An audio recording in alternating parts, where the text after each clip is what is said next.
যদি আপনি নিজের জীবনে প্রকৃত বন্ধু নির্বাচন করতে চান তাহলে তার আগে দর্পণ আর ছায়া এই দুইয়ের বিশেষত্বর বিষয়ে জানাটা অত্যন্ত প্রয়োজনীয়।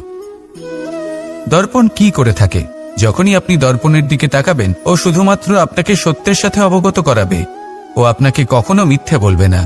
সেখানেই যদি ছায়ার কথা বলি তাহলে দেখুন ছায়া কি করে, সব সময় আপনার সাথে থাকে, কখনো আপনার সঙ্গ ত্যাগ করে না।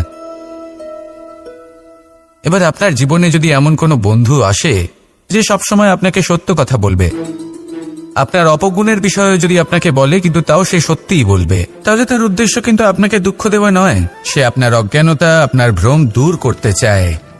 যদি আপনি কোনো অনুচিত পথে চলতে থাকেন তাহলে সে আপনাকে বাধা দিতে চায়।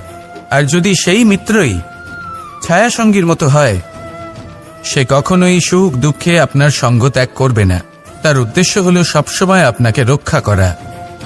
তাই এরকম দর্পণ বা ছায়ার মতো কোনো বন্ধু যদি আপনার জীবনে আসে তাহলে তাকে কোথাও যেতে দেবেন না, সে আপনার জীবনকে সুখময় করে তুলবে। আর যদি আপনার জীবনে উপস্থিত বন্ধু এমন না হয় তাহলে তাকে নিজের থেকে দূরে করে দেওয়াই বাঞ্ছনীয়। তাহলে দর্পণ আর ছায়ার মতো প্রকৃত এবং ভালো বন্ধুকে নিজের জীবনে স্থান দিন আর আমার সাথে ভালোবেসে বলুন রাধা রাধা।